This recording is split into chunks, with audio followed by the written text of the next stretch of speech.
John Onubogu, whom I get to call John Baku.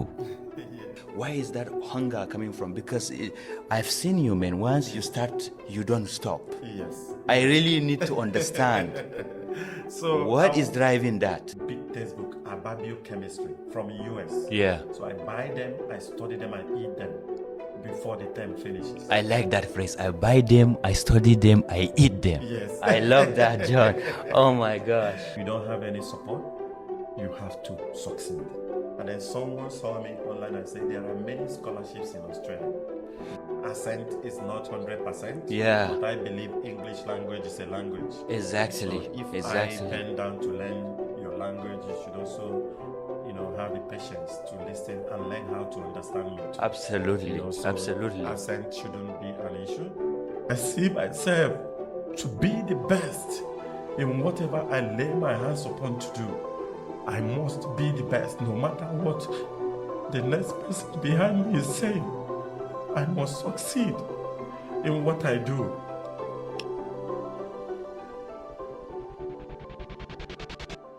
Welcome to Life in the Trenches with a resilient cyber leader. With me today is Dr. John Onubogu, whom I get to call John Baku. A man who turned a near-death encounter in the Nigerian bush into a global force in cybersecurity. John,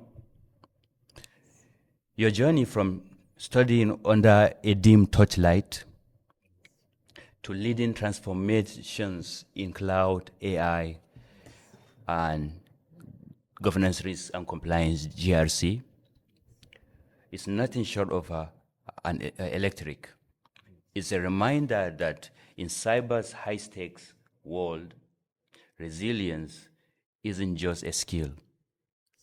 It's a stylish survival art. Exactly.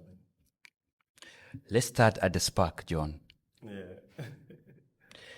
What first ignited that unbroken fire in you as a young boy Yes.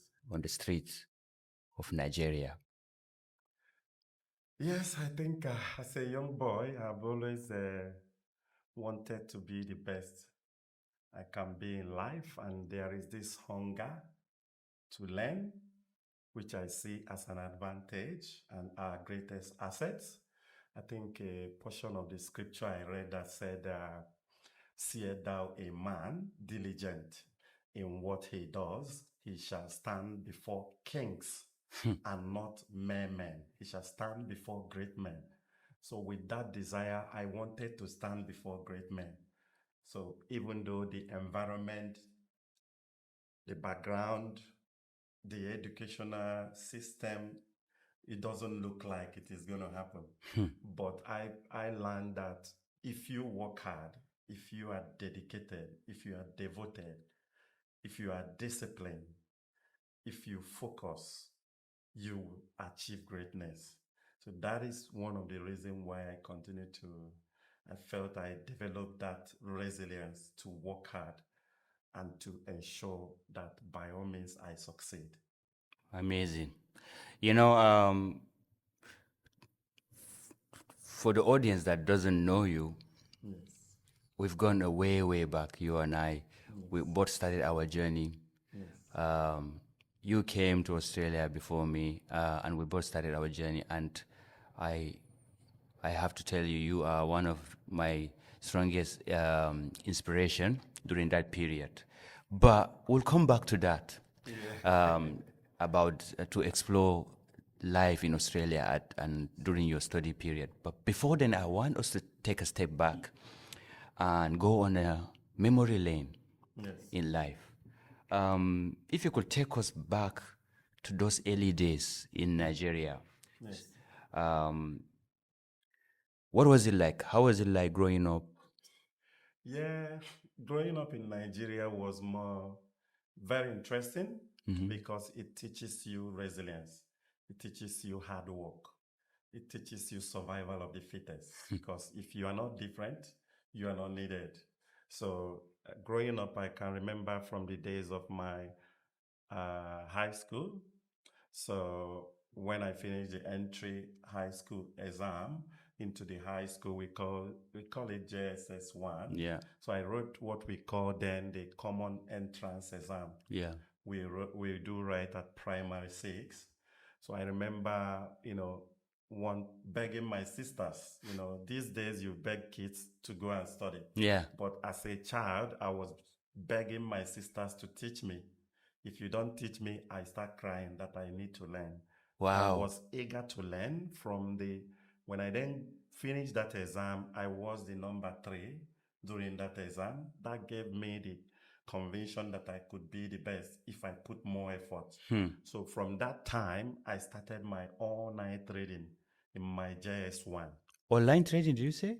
All Train night. all night. Reading. Wow. So All night reading. All night, maths, studying maths, general sciences, integrated science, physical education.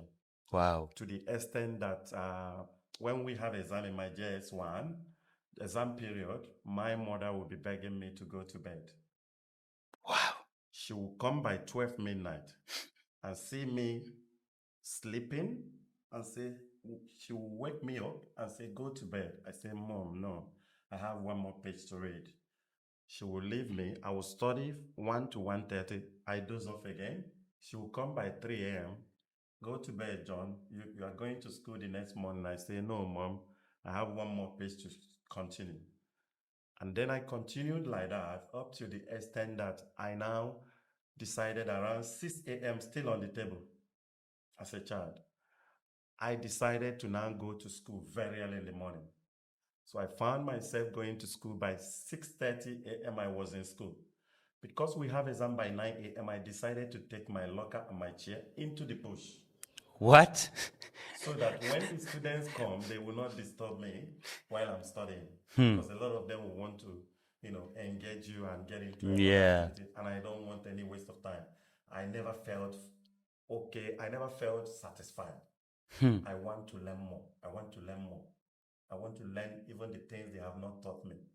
So I went into that bush not knowing that there were armed robbers who did some attack somewhere and ran into that same bush. Wow, okay, interesting. And then mobile policemen were searching everywhere for these armed robbers. And then what I saw was a gun about to land, someone about to shoot me. Are you trying to say your drive for studies led you to into the bush, which, Yes. as we mentioned, and then on top of that, Yes. on fateful day, Yes. you just ran onto the police. Yeah. All right, But please they tell me more. don't expect to see any student by 6 a.m. in the morning. The day is still breaking. In the bush with books, a little child wearing white and white, his school uniform with badge, sitting in the bush trying to study by 6 a.m. So it was a bit frightening for them. But they pointed their gun thinking they have found the criminals. Yeah. And then I looked at them with fear as a child. And then they asked me, did you see any 2 guys around here? I said, no, I didn't see anyone, that I just came this morning. I wanted to study more because I have exam by 9 a.m. Right. I wanted to avoid disturbance. And that's why I took my locker and my chair into this bush. Wow, So man. that by 8:30 before the exam, I will come out with my locker and chair. So for you to see the passion and the level of dedication I attached to my academics, this was somewhere around 1996. But what I don't get it, John, why? What's driving you, man? I think I found myself that if you are not different, you are not needed. So I felt that Does the lacking, like growing up, did you grow up in a poor household where there's no money or things like that? What is that driving? Why is that hunger coming from? Because I've seen you, man. Once you start, you don't stop. yes. I really need to understand. So What is driving that? I would say The drive comes from wanting to make my family proud. And then I felt my mother have invested. She's a civil servant. She Okay. works in a nursing school. I see. She's also a teacher there. So I wasn't really from the poor family. Yeah. Even though, like, let me say, average family. Average family. Average family. My Yeah. father learned shorthand. He speaks Queen's English. British English. He worked with Wow. white men that lived in Nigeria in the 80s, 80s, yeah. 70s. He speaks grammar, like he uses vocabularies, frivolities. He uses pure vocabularies, and he died at 93 Wow, in man. 2007 or so. At what age? What age are you? 93 How old years. were you? Oh, at 93 year Yeah, old? he You're died. done? I was in Australia. Oh, He yeah. died, I think, in 2015 or 2017. I see. somewhere. Yeah. 93 years Yeah. old. Yeah. So he speaks correct English. He was teaching me verbs, figures of speech, Yeah. verb, noun, and all everything. And if you make mistake in any of them, he will correct you. He speaks. He did shorthand. Okay. He worked in oil company then I see. in Enugu, Nigeria. Yeah. So, but the passion came from the hunger and the desire to succeed. I wanted to be the best. Even though the environment doesn't look like, I wanted to be the best in anything I lay my hands upon to do. So that desire to make my parents proud, yeah. To be the best version of myself came maybe from God. But what made it stronger was that version of scripture I read about seeing a man that is diligent in what he does. He will stand before kings. Wow, And man. not ordinary men. So what your greatest gift and advantage is your diligence, your hard work, your ability to give your best. What was the first time that you read that specific verse? Yeah, so I read it when I was I first met that verse when I finished secondary school. Okay. I got into So pretty teaching. early, yeah. Yes, Yeah. pretty early. I began to teach secondary school students maths and physics. Wow, And my man. students were doing really well. From there, when I also moved to university, I also reiterated that verse and read it again. I began to teach. I got into the university. I did my pre-degree program, and everybody in that pre-degree program knows how focused I am. My roommates, you will always see me in the class, and even family members will come and visit me with food. They will not see me. They will have to go to my house, drop the food with my roommates. And there are And they are waiting for me to come back for us to share the food. And no cell phone that time. No Also. cell phone. Oh. No, I had a cell phone, very tiny Nokia. Okay. But they can't get me on the phone because I'm either in the class reading, and I hide at the back of the door. So that if you are coming to a class and looking for me, you it's may only find. if you know I'm at the behind the doors, Yeah. entry doors, where there will be no distraction. So someone has to really know You you. must know where I am. And they will go through the whole class and say they look for me everywhere, you are not there. I say, but I'm at the back of the class. And when I come back, I see the bags of food they brought. Meanwhile, my roommates will be waiting for me to come back for us to share the food. So that is Oh my gosh. Yeah. And then Wow. from there, Yeah. I started teaching the students there. So I organized tutorials for the people that started the program after us. So some of my students became the best. Some of them are medical doctors in UK. Some are overseas in US. Some are in Australia. Okay. One contacted me on LinkedIn saying, Yeah. "Oh, I wanted to meet you. I came to your house. So you mean some of the students you trained trained during your secondary school? Yes, some of them work in IT here. Some are still coming. They got some visas to regional areas. Some are here. About 3 are here. There are some called me that they got regional visa to come. I'm going to still be their mentor. Because when I was teaching them, I used to do 24 hours physics class. Wow, John. Like hackathon. 24 hours. So we start studying. Like hackathon. So we get a full physics textbook. And then we decide to finish it in 1 week. Walk me through that So experience and how where that idea came about. So the idea came from students saying they are panicking about their exams because this is an entry exam Okay. that decides, it's just like this exam that the high school students write here. Yes. They are currently writing that will take them to the university and decide who studies medicine and what course you will study. So during that period, a lot of them are scared that they will fail. And I don't like failure. I don't like hearing about failure. I believe in possibilities. So I tell them, we can still pass this exam, irrespective of whether you have studied for the past 6 months of this training, because it's a pre-science, pre-degree training. I see. After that training, you then get to the university. So I will say, okay, are you happy to subscribe? Some of them, I do them free training. 5 days physics and math class, 24 hours. Wow. They say yes. I say, okay. Everybody sleeps the first day very well. We have food, everything around us. You can only take toilet break. So I start with my whiteboard. No shower. No, you shower in the morning, Yeah. but nothing else. So we start 7 in the morning. Yeah. Till 7 the next day. And that will go for breaking every physics topic. Wow, John. And are you self-taught? Yes, Yeah. I do. I have teachers. I went to school. But apart from that, whenever I am in school, I ensure that I am also buying foreign textbooks. Big textbook about biochemistry from US. Yeah. So I buy them, I study them, I eat them before the term finishes. I like that phrase. I buy them, I study them, I eat them. Yes. I love that, John. Oh my gosh. So Wow, man. And then a lot of the students, we start the class till today. They said no, that my tutorial is going to be named because the maximum score in that training is 400. So they called like jam exam, entry level exam. It's pre-degree course. Right. So they called my training. They gave it a name above 300. Okay.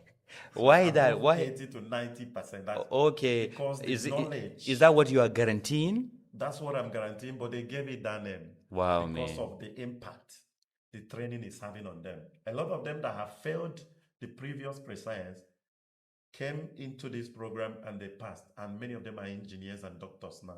Some of them were among the best 10. The best 10. And the good thing, I am able to discover the best in them. When I see you, the way you perform, I tell you, you have the capability to be number 1 in this out of the 10,000 students here. So what are you doing there? Are you spending more time working on their psyche and how do you call it? Building their confidence more before you actually even start the training? What's your way? Because if there is no expectation, Yeah. there will be no manifestation. Amazing, man. Can you say that again, please? Without expectation, Yeah. there will be no manifestation. If you don't see yourself as a cyber leader tomorrow, you can never get there. Because it is your ability to see yourself that is what guarantees if you will get to that. It's interesting you said that. One of my mentor, Phil Zongo, shout out to Phil, fantastic human being. He used to say, you cannot become what you can't see. No, you must see it. Yeah. You must see. You must. That's a very good one. You must see it before you get there. Even in the Bible, you hear Abraham, God first sent him outside. Go and look. What can you see? So, vision then. Vision. You must see it. What do you have in your hand?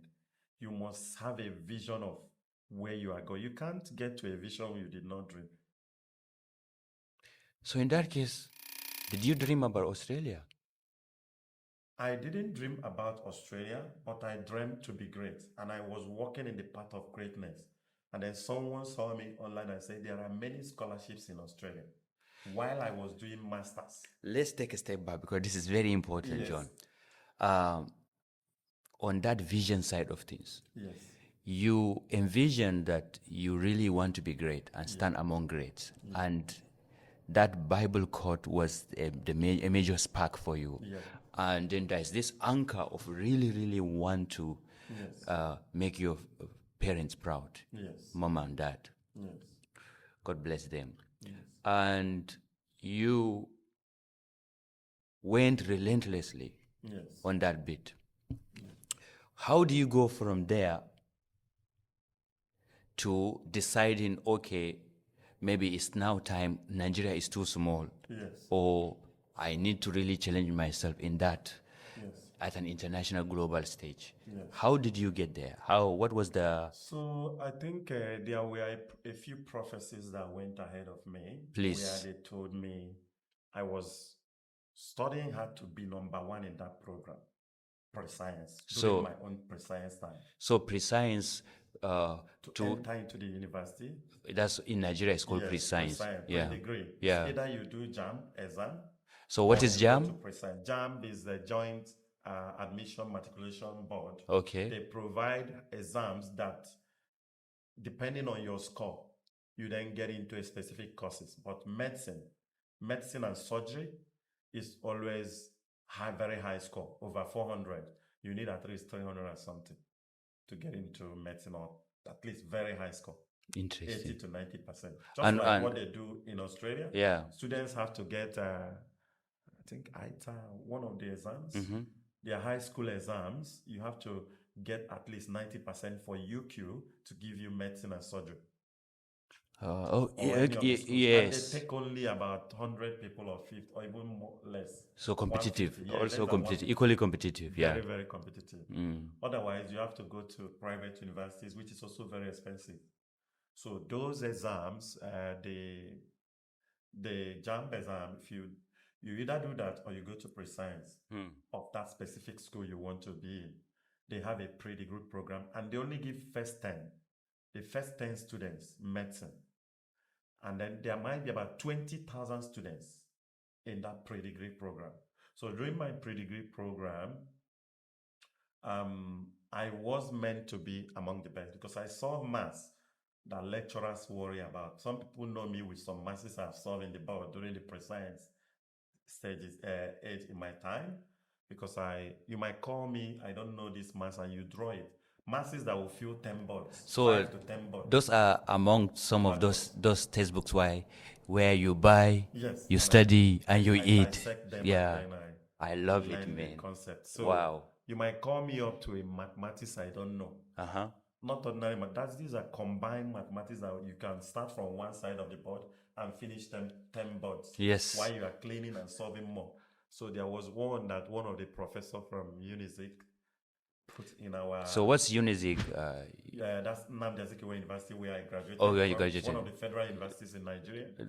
In what state is it? It's in Anambra State. Anambra, yeah. Oka capital. Oka capital, yeah, excellent. Yeah. So that, during that course, I thought I would be in medicine. But that year they canceled geography. And then my studying, on the day of mathematics, which is my best subject, yes, I studied from morning till the next day. I studied 24 hours. I finished a big master's and my brain got busted. I was studying, enjoying my study. The next thing I look outside, I saw that the day had broken just like we have it. Okay. What did you do? I said, oh my God, I've messed up everything because I needed rest for my brain to relax. But I have overread. But that taught me a lot of lessons. When I was in university, I never studied till morning. So now, what happened when you went for that exam? I went into the class. A lot of people saw me. Hey, John Bako, you are gonna do exploit today. They didn't know I was in trouble because I did not sleep. I went to the shop. I got cold water. I poured it on my head, but nothing happened because it's so hot. Into the exam hall blank. Whoa. My God. Blank. And that affected my score. The geography that would have been the next to put me on the best was cancelled. I found myself on 11. So I got 306. 307 was given medicine. He's a medical doctor now. Okay. He should be a medical doctor. By now. Yes, by now. And you, what was your score? My score was 306. So one. And the prophecy said I will be doing computer. No, before we go back to the prophecy, you said you learned something from that over Study. Yes. Yeah. What was the lesson To there? have rest too. So when you work very hard, design a day for your rest. Mm. Have a day for rest, call it rest day. So I have now a question for you. Yes. When you say resting, are you talking about finding balance? Finding balance. But do you think balance exists for somebody like you who is highly driven, wants to be at the top? It's really hard to have the balance, but especially when you have to perform. Exactly. Like when I have this podcast, or when you want to do something extraordinary, Yeah. or something excellently, you need the rest.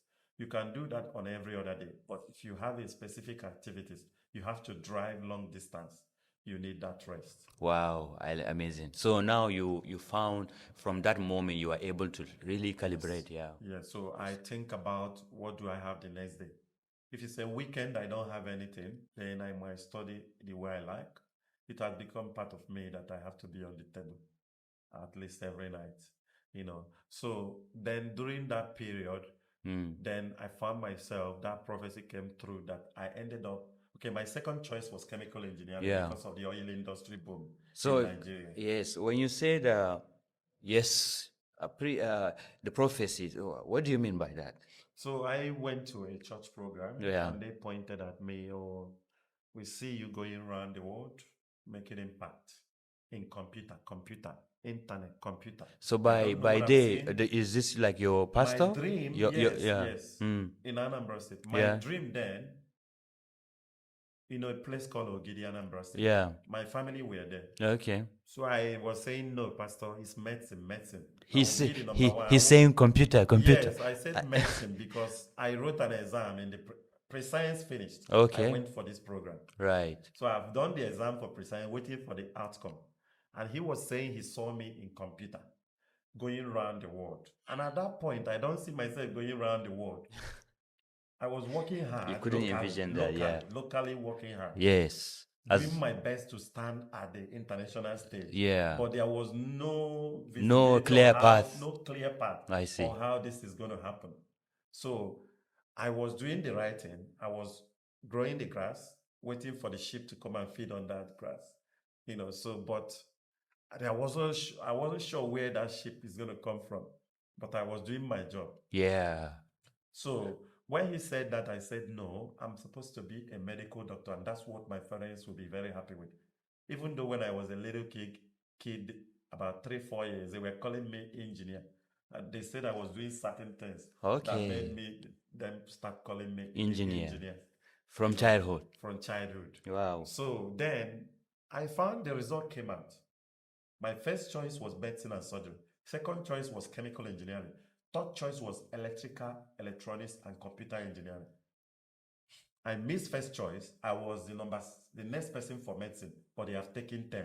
They canceled geography. I went to hall, did not sleep well. So that could be God's plan for me. Yeah. I knew that if I slept, nothing would stop me from getting at least 99 over 100. Exactly. Because I read everything. Even without reading what I read that night, that made me disorganized, I would have gotten highest. Because you were well prepared I from was well prepared, and maths was living in me. Wow. I didn't have to read to do maths. It was easiest. Amazing. I was solving it like Laplace transform, Fourier series, all of the hard further maths. I was playing with them. So then the result came out. Geography was not there. My maths was not as fantastic as I expected it to be. Then I found myself being at the 11th position for medicine. Just one mark. 307 is a medicine. 306 supposed to be number one because second choice is chemical. The school decided to put me in electrical electronics engineering by themselves. I saw it. I said, if I miss first choice as the best, because I am now the best in the whole program in engineering, because the program is categorized right. into Yes. score. Interesting. The first 10 gets into medicine, unless you don't want to study medicine. So if I'm the next for medicine, 306, I'm supposed to be the highest in the whole engineering, Exactly. which I am. So then why not give me the second choice, chemical engineering? You gave me electrical electronics engineering, which aligns to the prophecy they made. And then when I now got into electrical electronics engineering, I said, Lord, I want to be the number one in engineering since I am already number one. I want to maintain this number one as I graduate, which I did when I graduated in 2010. Yeah. I was the highest in the School of Engineering. Wow. The highest score in the School of Engineering. And what is interesting is that I got into that electrical electronics engineering. The school, by their own self, divided the course into electrical engineering, created a department of electrical engineering and a department of electronics and computer engineering. And it wasn't there before? It wasn't there before. They decided to move me into electronics and computer engineering as number one name then. Wow, man. It's meant to be. They took away my chemical. I got into electrical and electronics and computer engineering. They divided electrical and made it a separate department, electronics and computer, and put me as number one. From there, I knew that maybe this prophecy is real. And then the next thing I saw, I finished, I worked with an oil company, Total EMP, as a contractor. Okay. And then I decided to come back to do lecturing. This was what year? That was in 2011, 2012. Okay. So I came back to do lecturing. I graduated 2010. And then I came back to do lecturing. I met the vice chancellor in Unizik then, and then spoke to him. And then they gave us offer, or the first class students, high distinction students offer us for lecturing. And then someone told me there are a lot of scholarships in Australia and Europe, US. So I asked him, where is Australia? I don't know Australia. I said, is it Austria? He said, no, Australia. I then said, let me Google it. And then I went to Google and typed scholarships in Australia.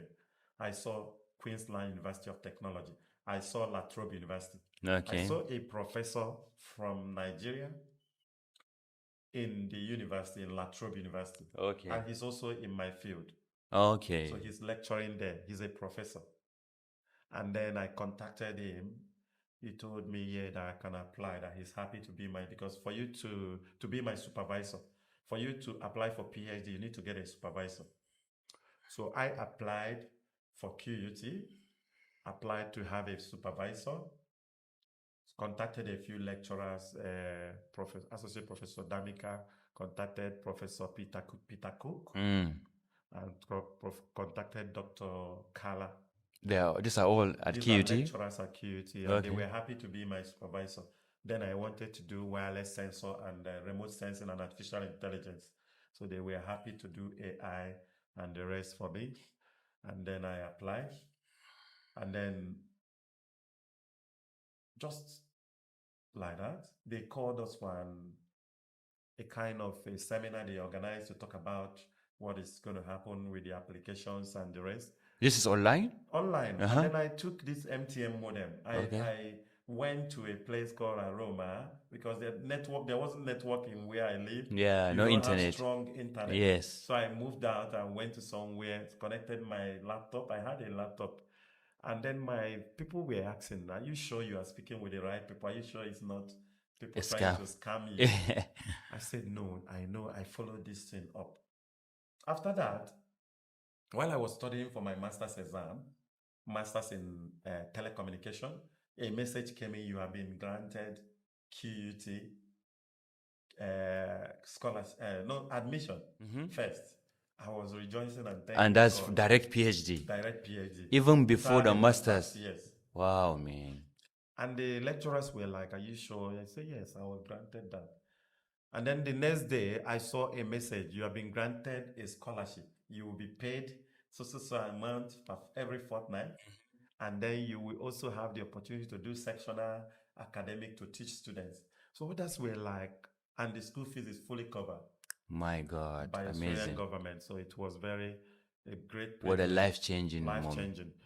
And then I said, wow, just like this. And that my friend Jude, he was in Qatar then. So we still keep, because I call him my destiny connector. Interesting. Why is that? A destiny connector. There are people that doesn't know how you get from point A to B, but they don't know how to get you there, but they might say things that will propel empower you. you, propel you Yes. to get from A to B. So we call them destiny connectors. I love that, man. Yeah, there are destiny helpers. They can call them destiny helpers, but destiny helpers are more of people that can call them destiny helpers that help you. Either They support you in financially, like QUT is like a destiny helper. helper. Ah, yeah, But the okay. connectors connect you. They don't have the money, but they can say things that will help you to get what you want. Yes, to inspire get. something within Yes. you. So that's how Amazing. I landed in Australia. I don't know anyone. I met a few people, connected me to one or two people. I came, landed in Brisbane Airport, entered the train, started asking people, how do I get here? And each person I stop on the way will start pointing at GPS. You are point A, you are going here. I said, no, this is not how it works in Nigeria. You should be pointing your finger, telling me to go this way. If I reach this junction, turn right, turn right. But anyone I saw open their phone and say, you are here. Yes.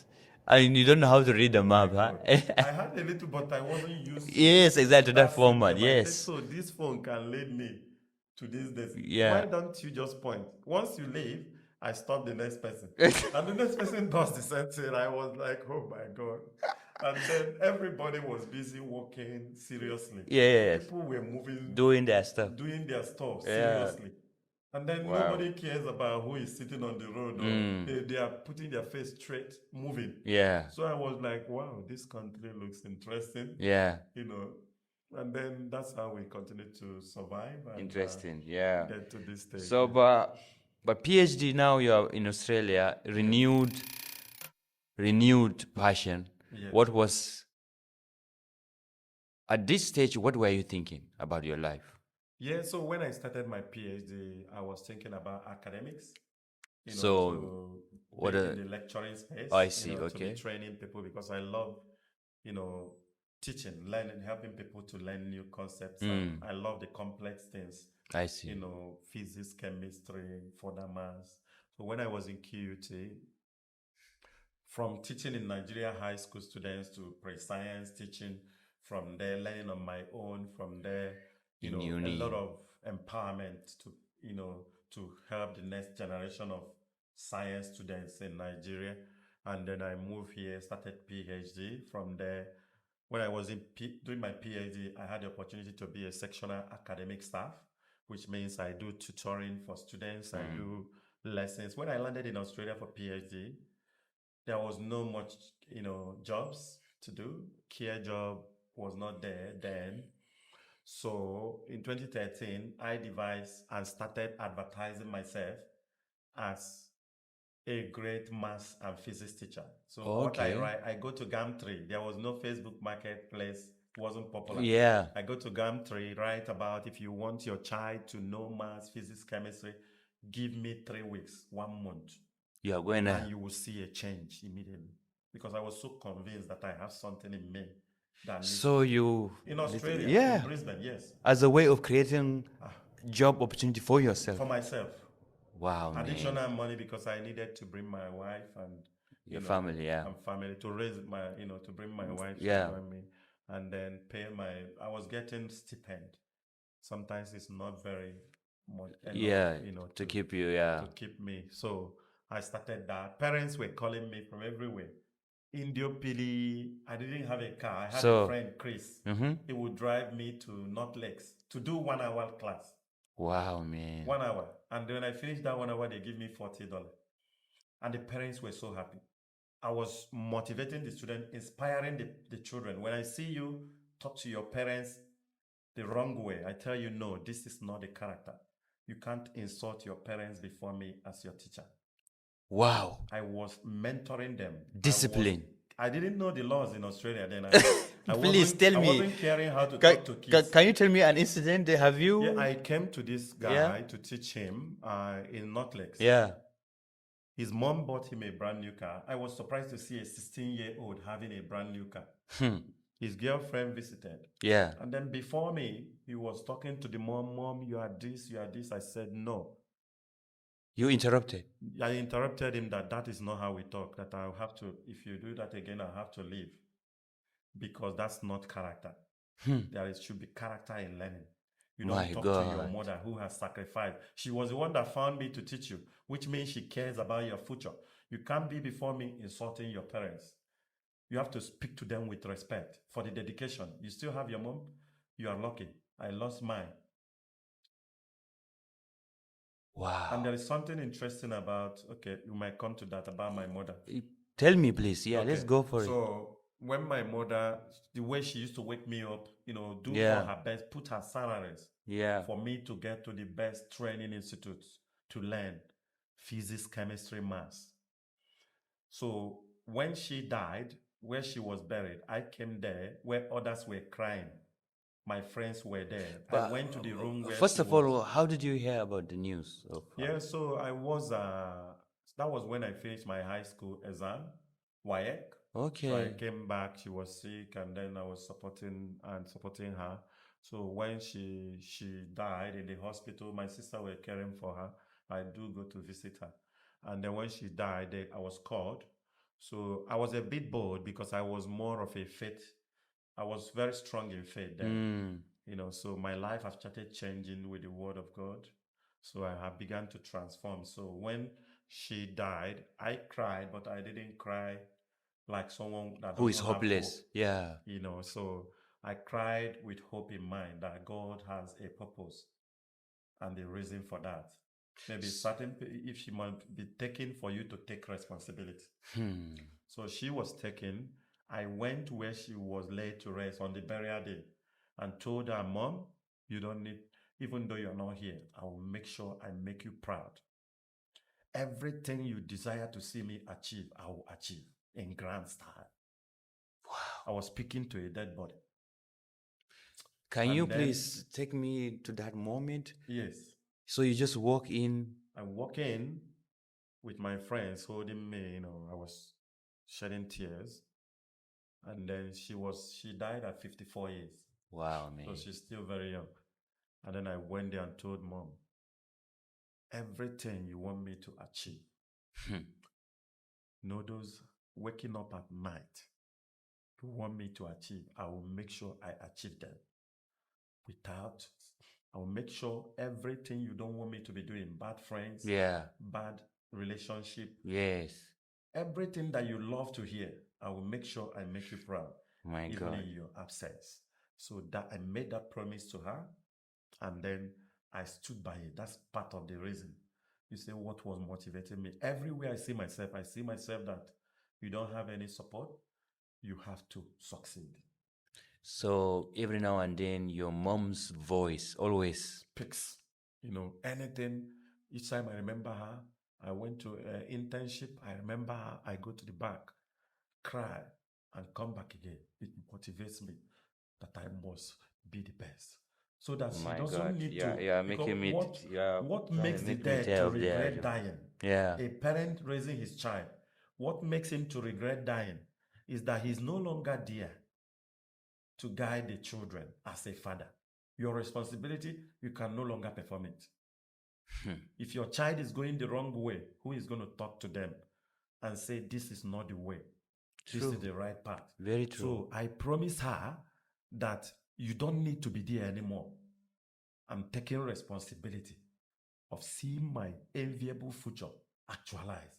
So whenever I sit down at night studying, I see the spirit of my mother. Wow, man. Helping me in every of my pursuits. Wow. I see myself to be the best in whatever I lay my hands upon to do. I must be the best no matter what the next person behind me is saying. I must succeed in what I do because she put her best. Sometimes she lays all her salary. Yeah. All her salary to pay for my lessons, to see me great. And then that made me to put the best. That's why anywhere you see me, you must know that this guy undying fire has something in him that needs to speak. And I knew he speaks better when I'm teaching. Yeah. He speaks better when I'm impacting knowledge on others. And Gosh, I always man. want to work hard and succeed and be the best in what I find myself. That is the drive. I think that is the actual drive the actual drive Yeah. I had.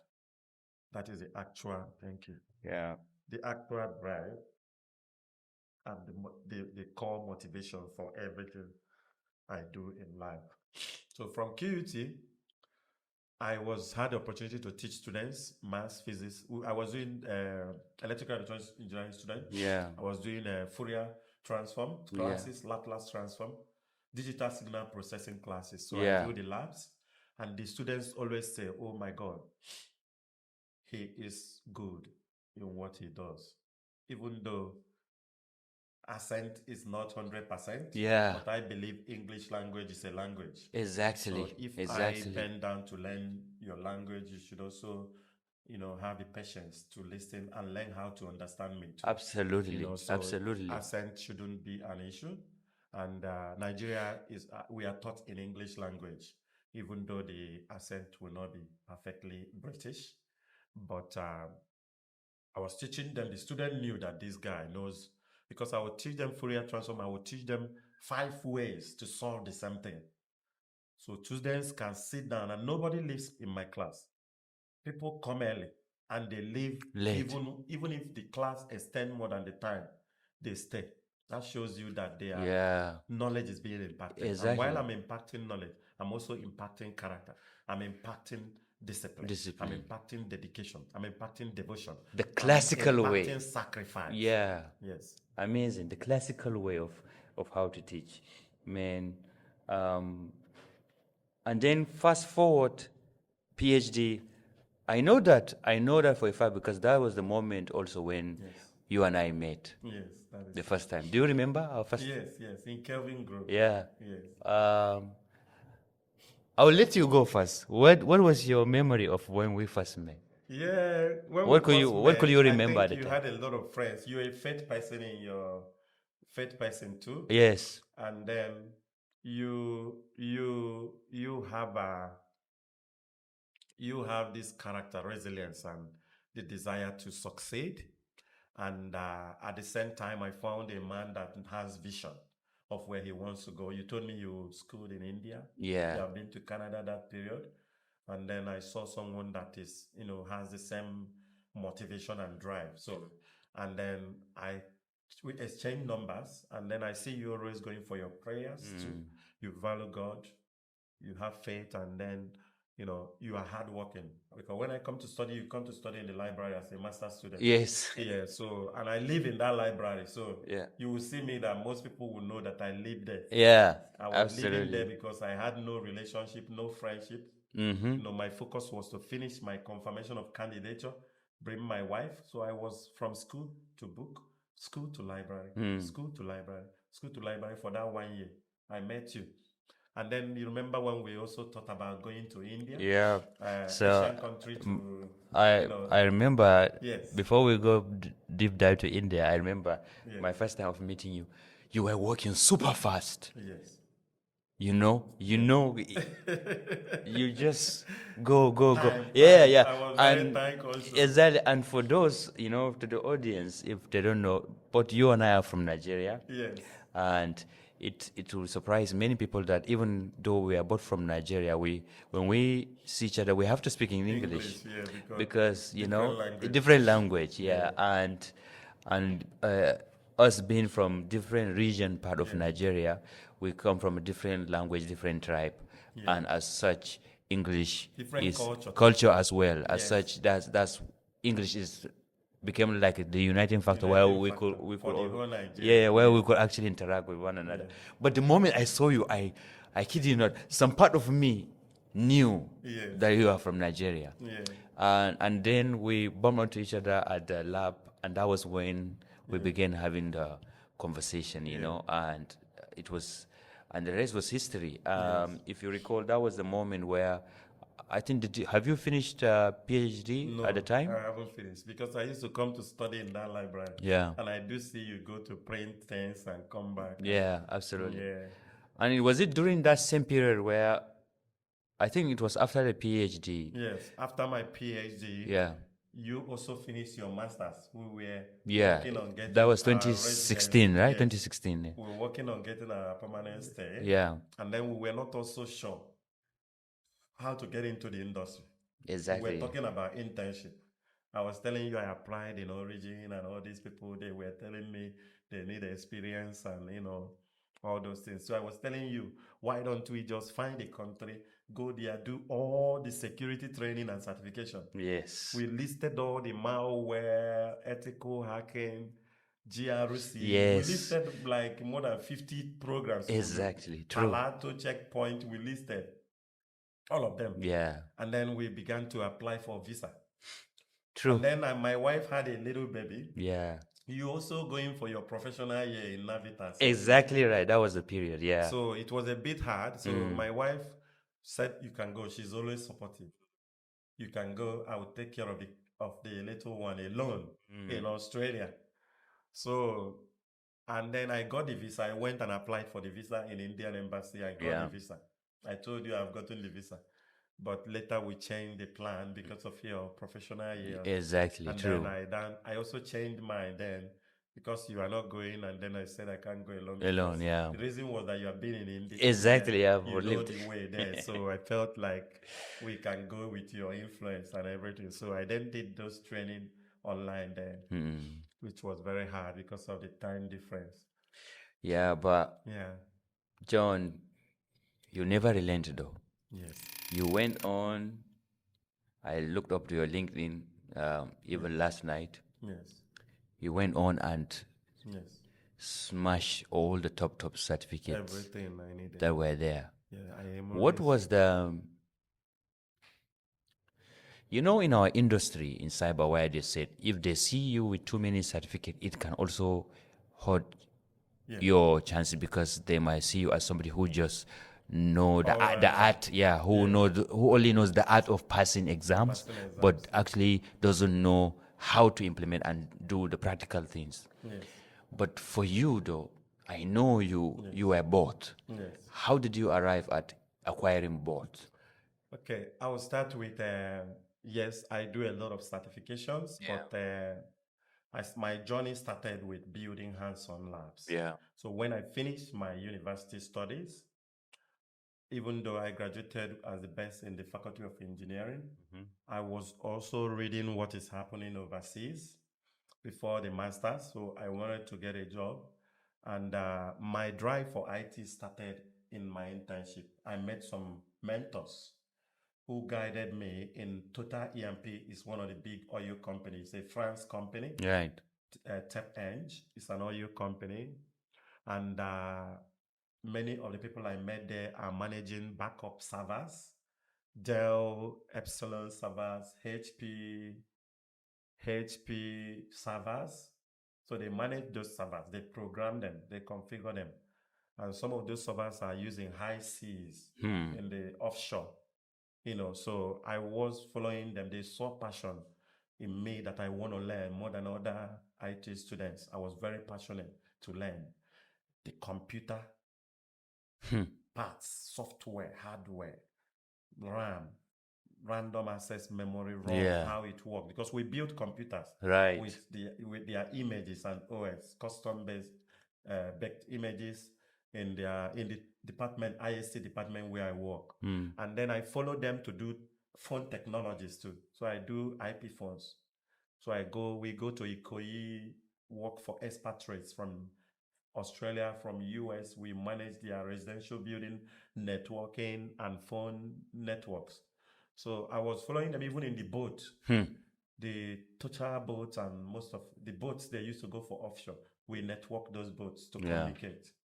So I was learning from all of them. Wenga, Ibuku, shout out to you. You are a great mentor. You still follow me, Madam Ayo, and a lot of people, they still follow me. Madam Ayo was asking if her child can join my Cybernova training, which I started, the hands-on training. And a lot of them are still following me too. Yeah. And with your thought with those certifications, when you decided to do things like the CCI, after we couldn't go to India, what was those reasoning behind? And I know that you went on to go to do a lot of stuff. The certification journey started from that IT, where I paid and other students did the same to do Microsoft NCMC, one of the certificates we did. I read, I designed a lab for it. So in that department is IST, we have spare computer. Okay. So I installed it. It was learning how to deploy Windows Vista and also learn the internals of Windows Vista. That window was in 2009. That was Nigeria, right? Yes. I'm talking about now. I'm coming to Australia. Yeah, okay. Then from there, I finished uni. I went for that IT. I bought books on deploying servers. Right. When I was coming back, I came back with bags of books, 20 kg bags of books. So when I was coming back, my roommates were thinking, oh my God, you are coming back with a classmates saw me. Oh, you came back with a lot of gifts. I said, no, I came back. The books I came here back with, if we can study these books, we will become great. So I came back with books, bags of books, not gifts. From my industrial training Wow. in Lagos, I came back to Oka with books, everywhere books, printouts on how to deploy things. And I began to study programming language, Java. I began to learn to try to do other things and configure Linux. So then I heard about NIT training in Nigeria. They provide Oracle database on Linux and SQL training. So that was Oracle database 11G. So I went for the training. My parents, my brother, my mother was older. My brother paid for that training. Right. And then my senior brother, and then I went for that training in NIT. From there, I learned how to work with Linux environment because most of the things I'm doing today, they are all based on Linux. Okay. So that was my foundation. I learned Linux operating system. I learned SQL database. And then I began to learn Oracle database. I built my own Linux server and began to deploy Oracle on it, do RMAN backup. So I did my training from Onitsha. I followed the trainer. The best trainer went to Asaba. I followed him. Then I went for my youth service in 2011. Then there I joined NIT in Port Harcourt to complete because they allow you to move around to find you out. And then there I met another guy who went to India. That was where my interest in India came. He went to India, Obinna. Okay. He still does database management. So he had a handout he used, which was different from what others. He summarized all the commands. And the way he teaches shows that this person have gone to somewhere to gain extra knowledge. Yes. You know, so he taught us Oracle Linux. And I was so serious that I wrote OCP. And I plan to go to India to write OCM, Oracle Certified Manager, the highest then, in 2011. I was getting calls from overseas to be employed by companies like IBM to work in Nigeria. Amazing. My in God. 2011. But so in that case, then, based on that, you never see the certificate side of things as no, as I a saw hindrance. the labs. I saw the labs, but I saw certificate as something that when you see, it makes you to say, oh, this guy must have something. And anyone that has seen me in the organization or anyone I have worked with will know that when I come, you can never say that John does not know what he's doing.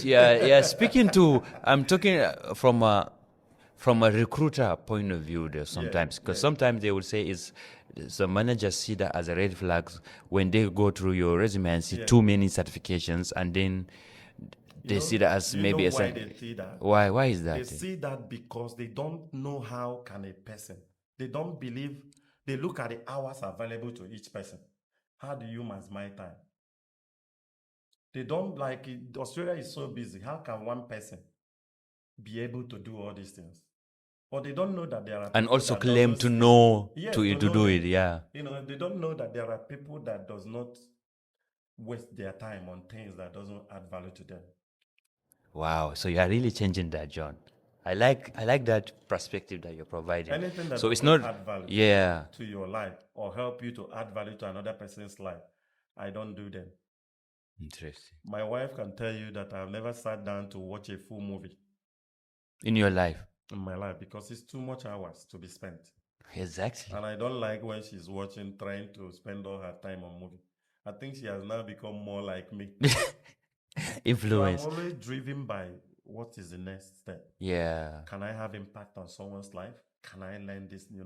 Like sitting down is good, but for me, I spend a lot of time in learning my field because I want to be excellent in what I do.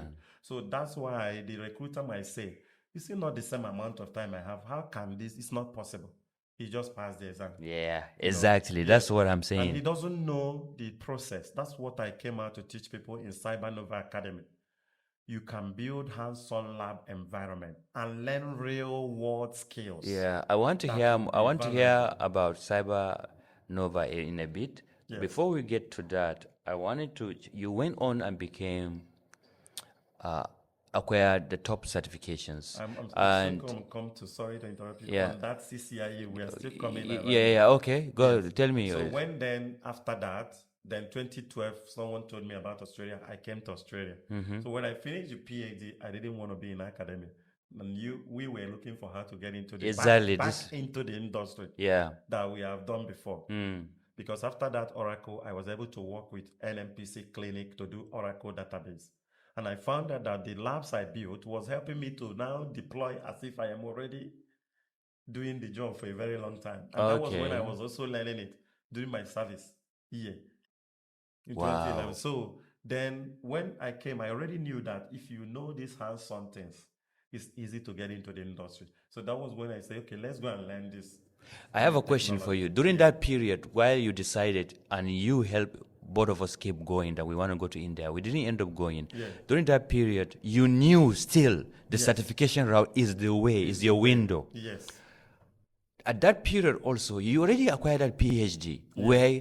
Were you keeping that PhD as a doctor on Yes. your LinkedIn and resume and Yes. applying for it when applying for roles? So when I applied for roles, I found out that the first role I did, I found out that a couple of people in some of the roles I did, they were making, jest of, some were saying, oh, he has PhD. So they were talking too much about the PhD. If there are network issues, they would say, oh, go and call John, he has PhD, he can fix it. If there are security issues, go and call John. He has PhD, he can fix it. So, and then I found a lot of people do not have a bachelor. So I felt to just keep it away, as I'm not an academic line. Yeah. I think one of my boss also told me to keep the PhD. Hence, it's one of the reasons why I'm asking. Yeah, I so had to stories. then script the PhD. Okay. Doctor from my name, that I knew that I might still come back to academic line because I want to get industry experience and then be able to impact on students with the real life knowledge they need to succeed. Because international students have burdens in their heart. They spend a lot of money to study here. And then if they stay back, they have families too. Yeah. Who their parents have sacrificed money hoping they will become great to support the other family members, that kind of thing. So that made me want to learn the industry experience to be able to impact real world knowledge. Yeah. To become a different lecturer. Impact real world knowledge with the same hands-on tools that we use in the workplace. Yeah. Those enterprise technologies that employers use. And that is what I'm doing through Cybernova Academy. Wow, man. So amazing. After decades now Yes. working in the industry, Yes. mostly doing lots of technical roles. Yes. You went on working in government, Yes. in aviation, finance, and consulting. Yes. Now you are in a new phase in your life where you're pursuing Cyber Nova Academy, as you just mentioned. Yes. Can you tell me what that is? Yes, so Cybernova Academy is it's a movement. I wouldn't say it's not just like every other training institute. So it's a movement to provide hands-on skills, mentorship, coaching to graduates, non-IT professionals that wants to break into tech, who are passionate to be in technology, but they don't see how to. So the Cybernova Academy will provide the same technology that employers are using. For instance, we say cybersecurity. Employers are using Splunk to do login, log management and monitoring. They are using Surukata. They have Wazoo there. They are using IDS and IPS devices like Microsoft Defender for Cloud, Defender for Endpoint, CloudStrike, and all these tools. So they are using various DevOps tools: Terraform, Jenkins, Kubernetes, Docker Swarm, various DevOps method of deploying, NetLab, and a lot of them, BGP Lab. So these tools are what they use in enterprise environment. That is what, if you're a new employee, they train you on that. They send you to training to go and learn them. So I want to empower students who came out of the university, because the university education does not provide those real world skills that they need to get into the workplace. And that is why when we finished PhD, we had to go and learn the real world skills to be able to be job ready. Otherwise, employers are saying 3 to 5 years experience. Yes. Meanwhile, they have not given you the opportunity to learn. They have very few internship opportunities available. Yeah. And mostly also not available to non-citizenship. Yes. Yeah, no citizens. So the international students are they are not getting internship a lot. Yeah. So I wanted an opportunity to empower students, to even, bridge that skill gap. Cyber threat is evolving with AI. Now, you don't need a lot of skills. You don't need ethical hacking skills, offensive security skills to do hacking. You can go to AI. There are many AI. I was showing students AI tools, more than 40 that we don't know about. If you see what they do, you'll be shocked. Wow. Because they are planning to become SOC analysts. And I wanted them to know those tools to be able to help employers. So those tools are now evolving threat. We call attack vector. CVSS, if you study CVSS framework, the matrices, there is attack complexity. They will ask you what is the attack complexity if you are doing risk prioritization. Yeah. The attack complexity these days, it can't be defined anymore because AI is doing the job for people. Attack complexity is how difficult is it? What is the probability of a hacker doing this and achieving results or hacking into this application? Now AI is doing it easy for them. And your training promises. Yes. So that is the training is now helping the students, because as AI is evolving, cloud is evolving, cyber SOC analysts should be evolving. So true. People are worried that AI is going to replace their job. No, AI is there to empower you. It's there to amplify your performance. It's an amplifier. The same way amplifier amplify our voice. It's there to amplify your performance. What will happen is that AI experienced cybersecurity engineers, analysts, GRC will replace those without AI skills. So what does it call for? Go and upskill. There needs to be upscaling.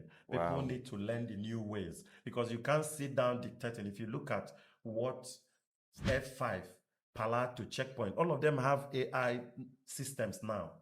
All of them, Sonic War, all of them. So Sentinel-1, they have. So I go to Cybernova, registered, go through the training. How long does training go for? So the training, we have 3 different bundles, packages.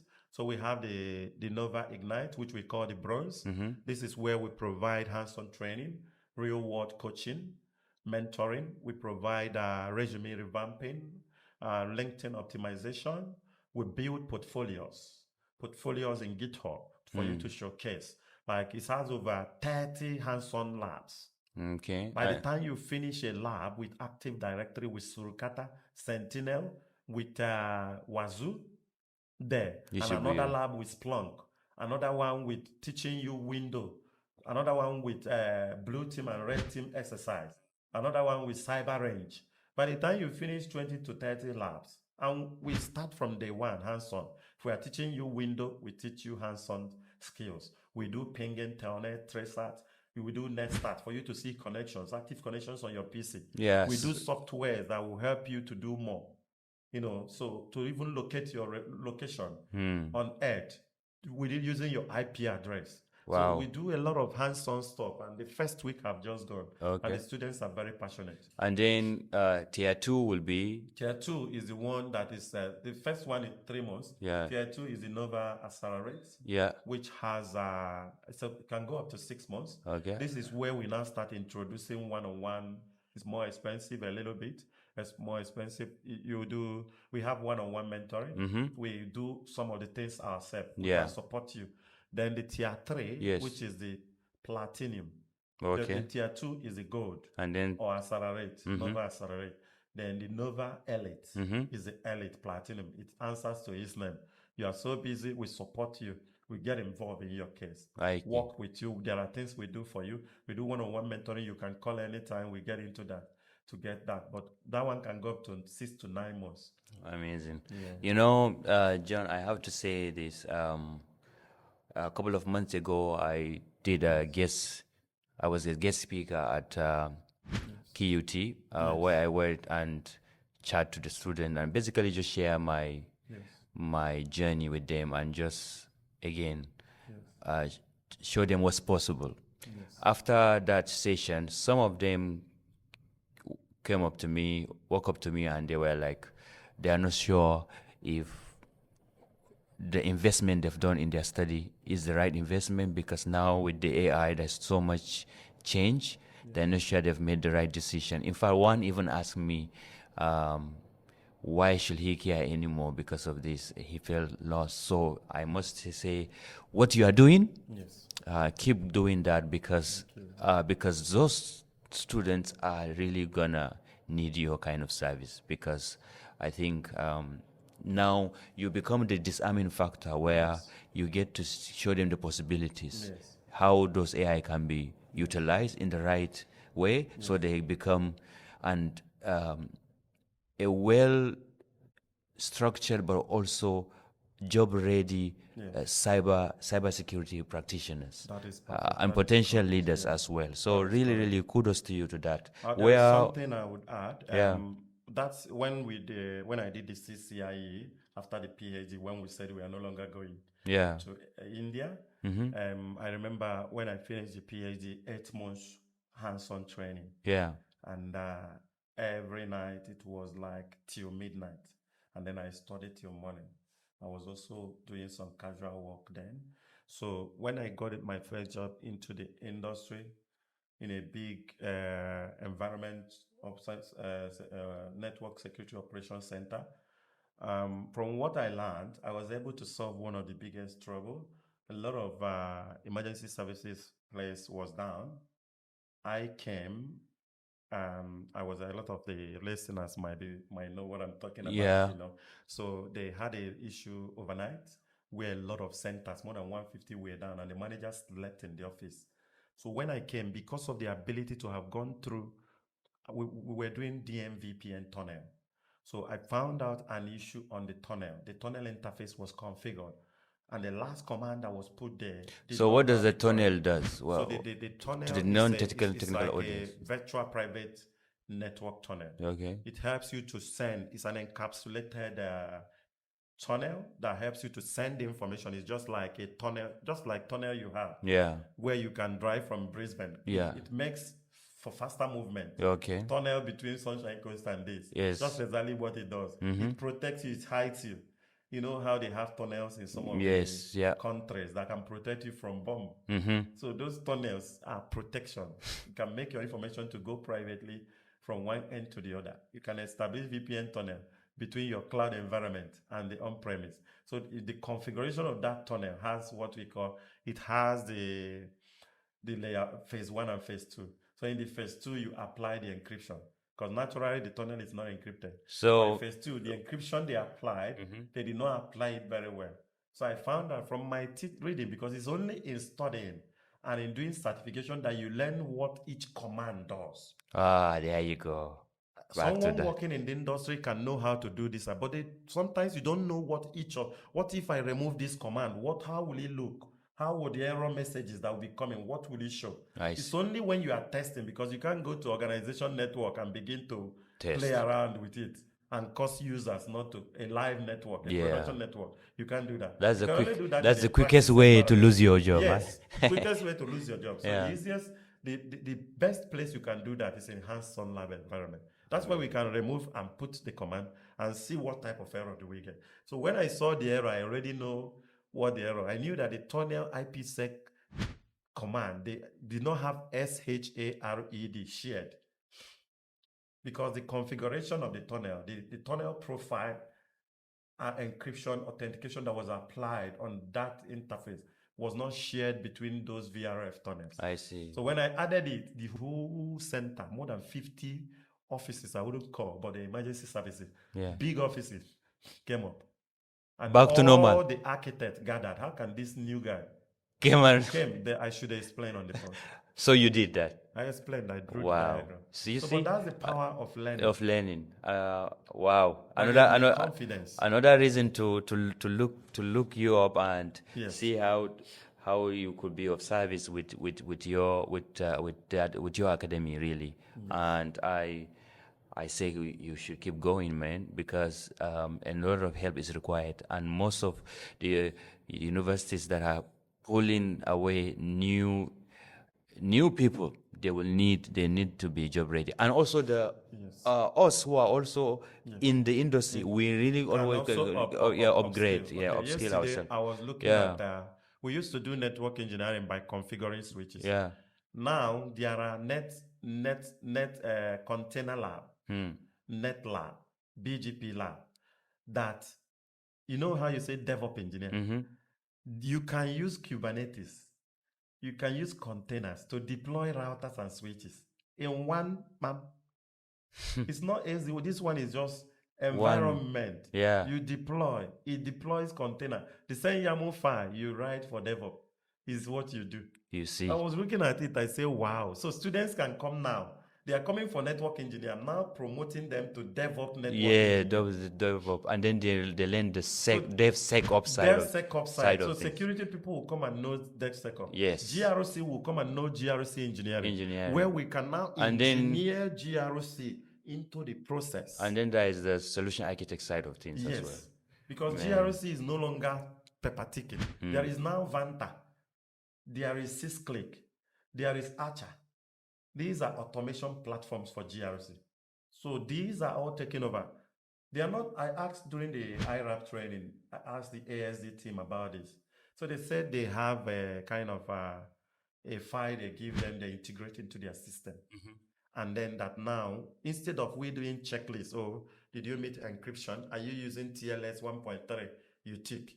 These softwares can take all those answers, process it, give you your risk score, give you your percentage, how protected you are. And now there are also AI embedded, I believe. They have AI there. There you go. So that's why people are worried about AI replacing cybersecurity. No, AI experienced cybersecurity engineer, analyst, GRC will replace unexperienced ones. Yes. So if you are not different, you will not be needed in the next future.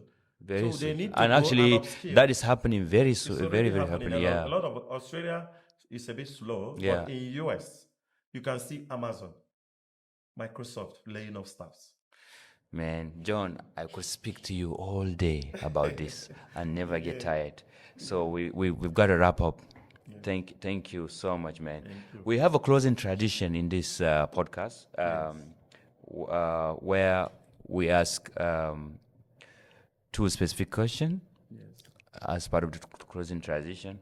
What's one quote do you live by? In life, in career, and business. So I think the one code that is very important to me is the 4 Ds.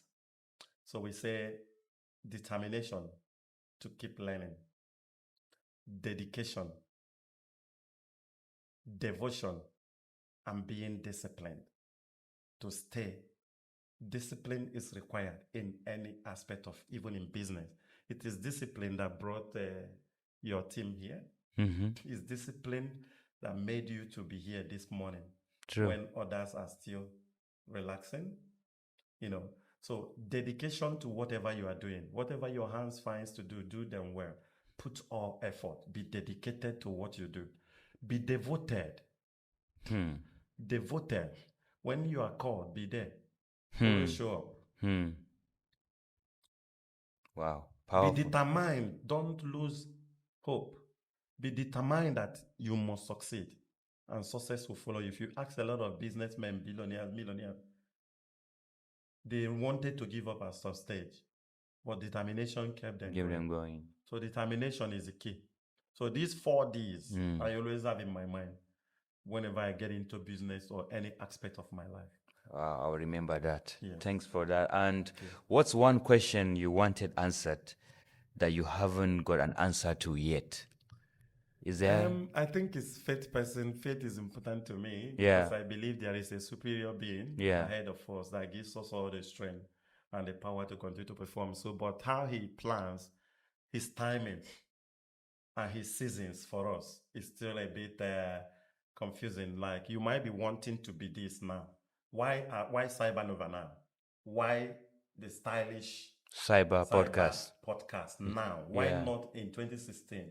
Exactly. Why not then? So, but what I believe is to continue to trust in his timing. So whenever that timing comes, it's still unpredictable how those timing are determined. You know, when they said you will be traveling around the world computer, Yeah. how you evolve, came to Australia, did PhD, said no, get into the industry, find yourself in that computer, and then left the whole thing coming and full come back cycle. again to Yes. start teaching again. And do you know, yes, that's the crazy part. I was going to say that actually. Thanks for your iteration there. Yes. Can you see life is coming full cycle again? Back. That John Baku of Nigeria, Yes. who was training Yes. students Yes. at the bush, is right here now Yes. in Australia, redoing that same thing in a form of the Cybernova Academy. Exactly. Amazing. And some of the students I trained in present are wanting to join now. Life is So the amazing, same man. over 20 years. Yeah. 30 years. So, thank you, John, again. Thank you. Your story reminds me of the Ernest Hemingway quote that says, "The wall breaks everyone, and after all, many are strong from the broken places." Exactly. Man, you've took us down the memory lane. We've cried with you. We've joyed, and you are such an amazing character, a real leader that I think people should look up to. I look up to you as well. You are such an inspirational person, and thank you for your friendship. Thank you for the brotherhood, and thank you for always inspiring us to be better and do better. Thanks for gracing us with your time too in the Study Cyber podcast. That's it, everyone. Bye bye. Thank you.